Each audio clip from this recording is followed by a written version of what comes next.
I started playing violin when I was 5 years old, and it was violin was given to me for a Christmas present, and I was told I was going to play violin because both my parents are musicians, violinists. So I ended up playing violin, not happily at first. Not happily at first.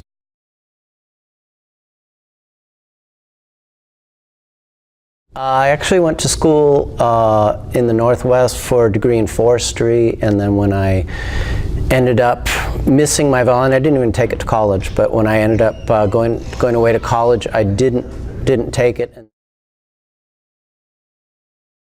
Well, I think I had practiced enough to become halfway decent in my undergraduate that I realized that I probably wanted to do it professionally, and purely as a violinist. And then when I went to my master's and my doctorate, then I got more interested in conducting, and that's where I pursued both.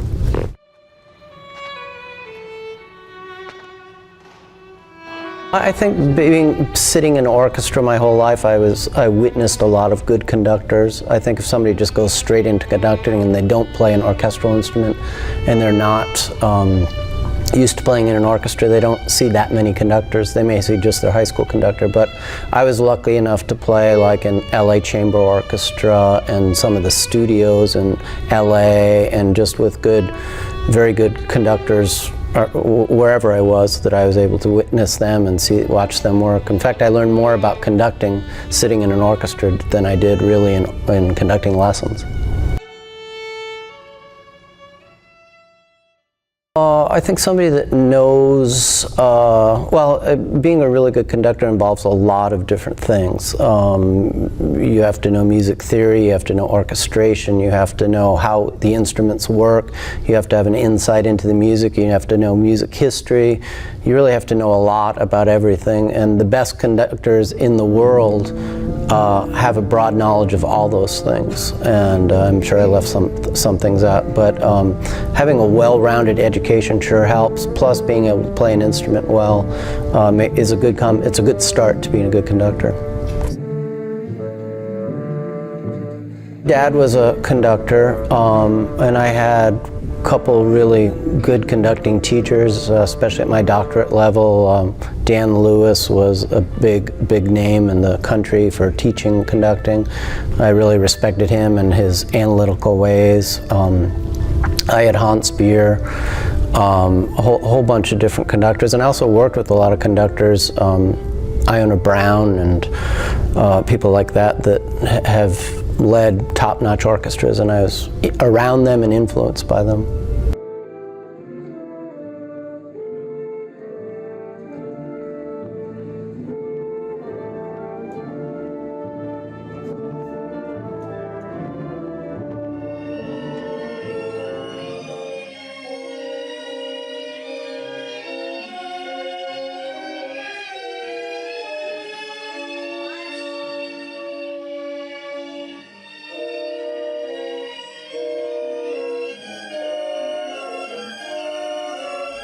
No, I don't like being called Maestro, or, oh, you mean when people say Maestro? I think it sounds a bit pretentious. I actually prefer when people call me Kurt. Yes, but it's a good question. I don't know. I've always thought when people address the conductor as Maestro, it sounds a little bit over the top, and so I just prefer Kurt. It's a great generic term.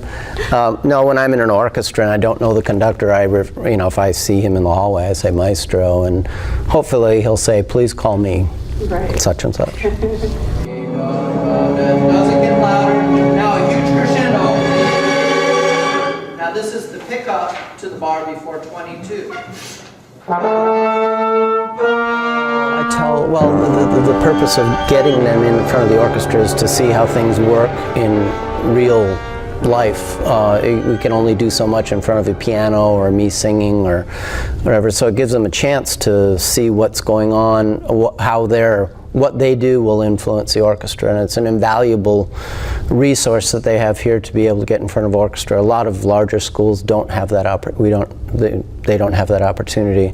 Many schools have conductors orchestras, but the poor kids only get like 15 minutes every 2 weeks in front of this ensemble. So it's a really invaluable resource that they have, but they answer a lot of questions themselves by just getting in front of orchestra and seeing what happens, and especially when the people in the orchestra respond to them and say certain things like, boy, wish you would have turned to us for this or that, or wish you would have given a bigger cue. So they learned so much from just those few minutes. Oh yeah, it's nothing like it.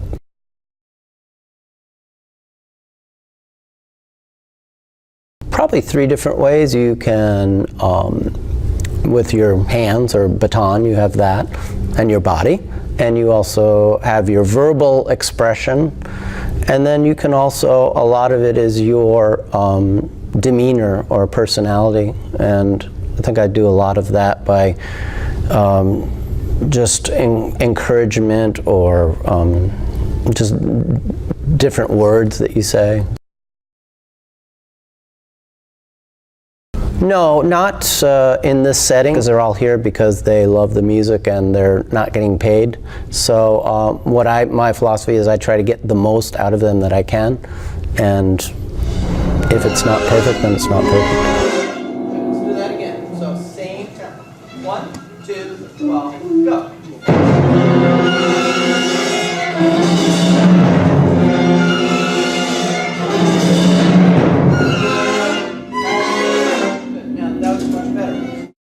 That's a good question. It's hard to sometimes draw the line. If in a professional setting you can say, why isn't this perfect, and expect perfection because those people are getting paid to play it perfectly. In an amateur setting, they're not getting paid, and your job is to get the most that you can out of them. So it's a very fine line where to criticize and prompt and encourage and discipline and things. So I'd never try to embarrass anybody in front of the whole group.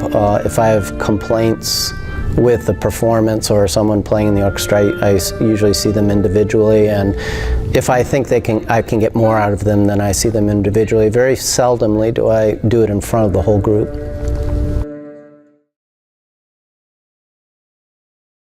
Well, we had sometimes 4 first violins and 3 cellos and barely a woodwind section.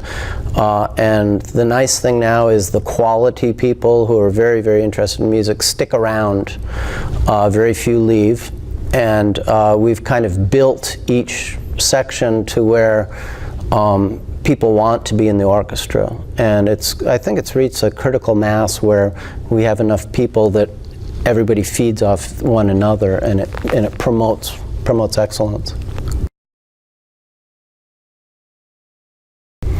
I always select music based on if I think the group can play the work or the piece or the concerto or symphony to the composer's expectation. I never want to perform something that the composer, if they were there or alive, would want it performed in that quality or style. So if there's a piece that just is absolutely can't be played, and it doesn't really if it really doesn't help the composer, or just trying to think of a good word, if it doesn't represent the composer well, then I don't want it performed publicly, because I think our first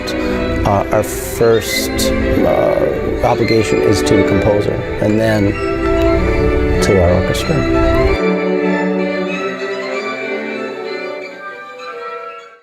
Mahler 1.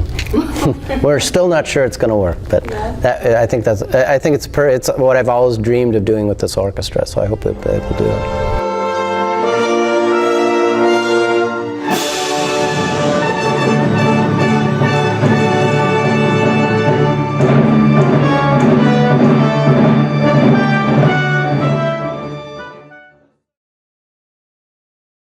Well, you have a professional orchestra only would have like 3 or 4, but the people would be practicing the music 2 or 3 weeks before, and they also would have played it about 10 times.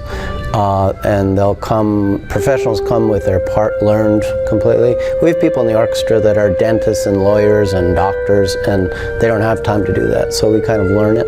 But I think if we put all our energy together, we could do a decent performance, have a decent. I think what I'm always surprised at is, because I play in a professional orchestra and around professionals, that everybody shows up every week and they're not getting paid. It always amazes me, because if I asked an orchestra to come in that was full of professionals, you probably wouldn't get anybody to come, or maybe 2 or 3. Not because they don't love music, but because they do it professionally. And every week we have a group of 70 people that just appear right at 10 o'clock and are happy to play the music.